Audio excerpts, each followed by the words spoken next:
E aí pessoal, tudo bom? Nesse vídeo aqui eu quero falar sobre o livro Os Irmãos Sisters, que é um livro de literatura, né, faroeste e tudo mais. E eu quero falar resumidamente sobre a história do livro, mas eu quero dar mais foco para os aprendizados que eu tive lendo ele. Porque a literatura é uma ótima forma da gente enxergar o mundo pela perspectiva de outros personagens, né? É uma forma da gente aprender tanto com as virtudes, tanto com os defeitos dos personagens ali envolvidos. E geralmente essas histórias, elas têm uma lição, né? Tem uma moral para passar. E aí eu vou falar aqui quais foram as minhas interpretações do livro. Bom, falando sobre a história, sem muitos spoilers, né? A história aí se passa em 1850, que é justamente na época que estava tendo a corrida do ouro nos Estados Unidos, onde várias pessoas estavam indo para o oeste, né? Mais ali para Califórnia, na esperança de encontrar ouro, né? Fazendo, acho que é garimpagem que fala. E aí muitas pessoas estavam indo para lá. E aí o livro coloca os personagens principais, que são os irmãos Charlie e Eli Sisters, nesse contexto. Só que eles são mercenários, né? Eles são assassinos de aluguel e trabalham para um homem chamado Comodoro. Inclusive o livro ele se passa pela visão do Eli, né? O Eli que está narrando. E aí esse Comodoro, ele dá a missão para os irmãos, né? De procurar uma fórmula e matar o dono dessa fórmula e trazer essa fórmula de volta para eles. E nisso os irmãos partem. E nessa jornada para encontrar essa fórmula vão acontecendo diversas coisas com eles. Desde coisas trágicas, tristes, felizes e coisas bem engraçadas, né? E esse livro é muito divertido, porque lendo ele eu fiquei muito preso, né, na construção dos diálogos dos personagens. Eu cheguei a ler 80 páginas e nem percebi, né, de tão imerso que você fica. Então é um livro muito bom e muito barato. Inclusive, se você quiser comprar, tá aí na descrição o link pela Amazon, uns R$ 10 mais ou menos atualmente. Bom, entrando na área dos aprendizados que eu tive com o livro, a gente primeiro tem que falar dos irmãos, né? Primeiro tem o Charlie, que ele é muito carrancudo, né? O Charlie ele é mais ruim, né? Aquele cara que ele faz o que é errado, comete crimes e não tá nem aí, isso não pesa a consciência dele, é um cara mais mau. Enquanto que o irmão dele, o Eli, ele já é um cara que não sei se ele deve ser considerado uma pessoa boa, porque afinal ele comete crimes e tal. Mas você percebe traços de bondade nele, você percebe que ele tem uma aspiração para querer ter uma vida virtuosa, uma vida melhor. Inclusive, um dos maiores aprendizados que eu tive com o personagem do Eli é que ele tem um constante exame de consciência, né? Que é uma coisa que todos nós deveríamos fazer todo santo dia. Que é a gente olhar para si e perceber, né? Quais são as nossas maldades, quais são os nossos defeitos, nossas qualidades, o que a gente tem que melhorar, como a gente está tratando os outros, como a gente está tratando os animais. Então, o Eli, ele tá constantemente fazendo essas análises sobre a pessoa dele, sobre a existência dele, né? Sobre as ações que ele está tendo. E essa característica do Eli é uma coisa que eu percebi e que é uma coisa que todo mundo deveria fazer. O livro, ele não deixa muito claro se o Eli ele se arrepende das coisas que ele fez. Mas a gente percebe notavelmente que ele não quer mais fazer o que ele faz porque ele não vê que aquilo seja uma coisa boa. Ele sabe que está fazendo mal para as pessoas e tal. E a gente percebe que constantemente ele tem grandes aspirações, né? De abandonar essa vida, de ter uma família, de ter uma loja, de viver uma vida honesta, de viver uma vida virtuosa. E isso toca muito no campo da redenção, né? Do cara tá vivendo uma vida que não é muito boa, ele não tá indo por um bom caminho. E ele perceber isso e constantemente ele está se analisando para ir buscando ter atitudes melhores com as pessoas, com os animais, com a própria vida, com a própria existência, com o próprio posicionamento dele no mundo, né?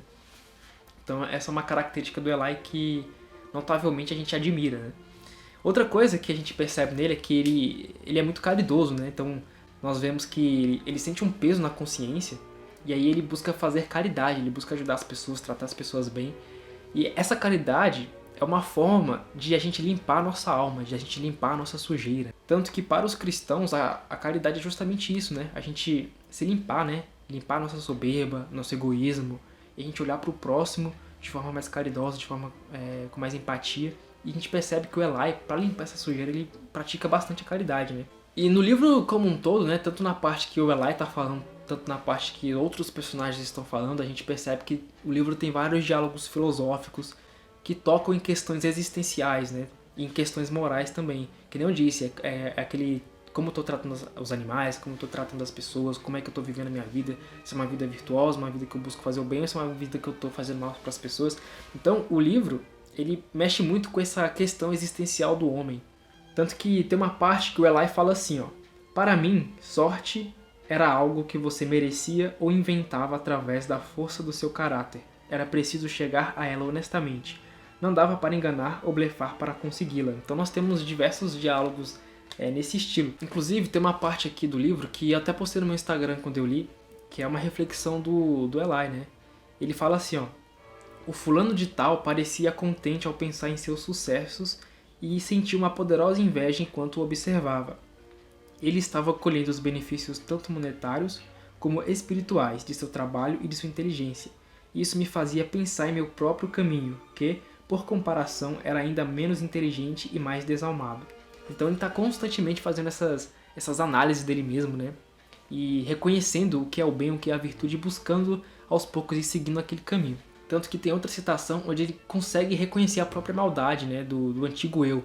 Ele fala assim: minha pele e meu couro cabeludo começaram a ressoar e formigar, e eu me tornei alguém diferente. Ou eu me tornei meu segundo eu, e essa pessoa estava muito feliz de sair das trevas e entrar no mundo, onde poderia fazer o que quisesse. Senti, ao mesmo tempo, luxúria e desgraça, e por isso pensei: por que aprecio esse meu retorno a um animal? Então ele está aqui reconhecendo, né, a maldade. Então a gente vê que ele reconhece o que é o bem e o mal, e que ele continua no mal por conveniência do irmão, né? Mas aos poucos ele vai buscando se tornar uma pessoa mais virtuosa, né? Ele vai tomando essas atitudes para melhorar como pessoa. E a gente percebe que o Charlie, como eu disse, ele é meio carrancudo, meio duro, mas quando lá pro final do livro eu percebi que aos poucos o Charlie foi melhorando, né? Aos poucos a gente percebe que ele foi entendendo mais o irmão, que ele foi se tornando mais caridoso, mais bondoso. É uma coisa bem sutil.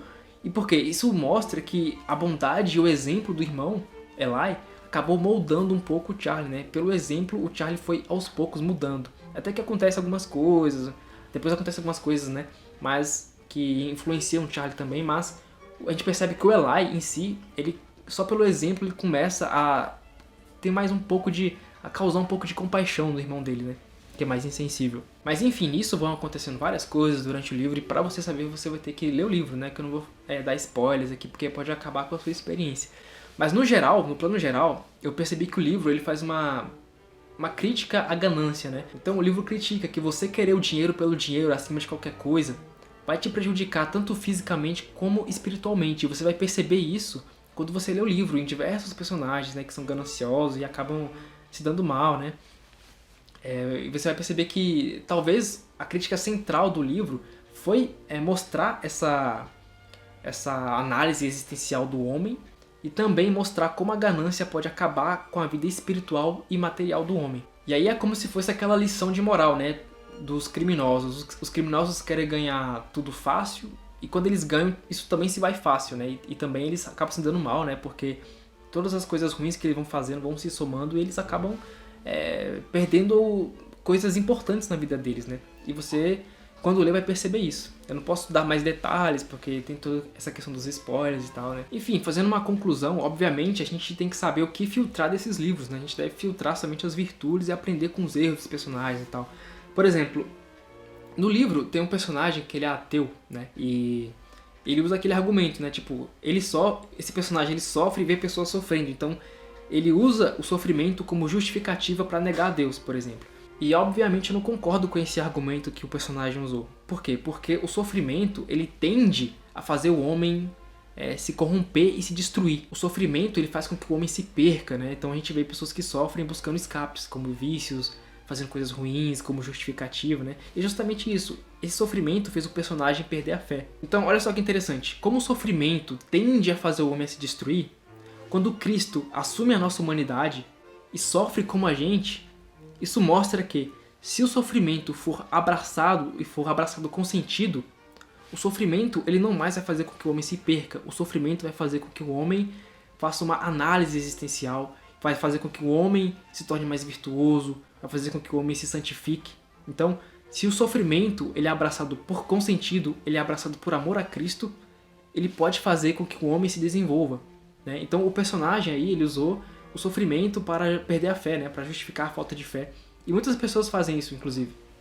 Mas a gente vê outras pessoas que sofreram bastante e que esse sofrimento não fez com que eles perdessem a fé. Fez o contrário, fez com que eles usassem o sofrimento como um trampolim para ter ainda mais fé, para se santificarem, para melhorarem como pessoas, né?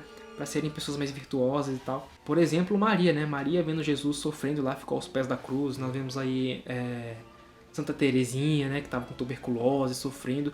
Então essas pessoas não usaram o sofrimento para falar, Deus não existe. Não, essas pessoas abraçaram o sofrimento, carregaram a sua cruz junto a Cristo. E o sofrimento, quando ele é abraçado com sentido por amor a Cristo, ele é uma forma de você se transformar como pessoa e se transformar espiritualmente, né? Então, só fazendo uma análise sobre esse personagem que é ateu, que você vai descobrir quem é, né? Então, essa é a minha opinião, né?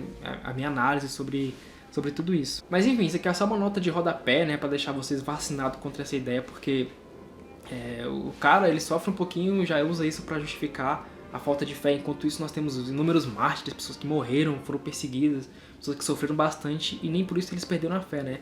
Tô só mostrando aqui um contraponto pra você conseguir fazer uma análise mais rica desse personagem, dessa reflexão que ele faz. Mas enfim, o livro ele passa essa mensagem de um constante exame de consciência que nós devemos fazer para ir melhorando a nossa vida, né? De redenção. Passa também essa mensagem da ganância, como a ganância pode acabar nos ferrando, né? Espiritualmente e materialmente também. E, no geral, o The Sisters Brothers, os Irmãos Sisters, é um ótimo livro que nos faz refletir sobre diversas coisas do cotidiano, né? Como a gente trata as pessoas, como a gente está levando a nossa vida, como a gente trata os animais, e você vai ver que tem essas reflexões aqui, né? Com o Eli e o cavalo dele, o Tub. E como eu tinha dito, né? O livro ele é muito bom e muito barato, né? Ele custa aí por faixa de uns R$10, R$11. E se você comprar aí através da Amazon, pelo meu link aí embaixo, você vai ajudar o canal sem pagar nada mais por isso. E lembrando também que se você tiver Amazon Prime, você não paga frete. Também vou deixar o link do Amazon Prime aí embaixo, caso você queira. Então é isso, se você gostou do vídeo, da minha análise, dá um like aí, comenta aí sua opinião. E depois me diz o que você achou do livro. Então muito obrigado por ter assistido e até a próxima. Valeu!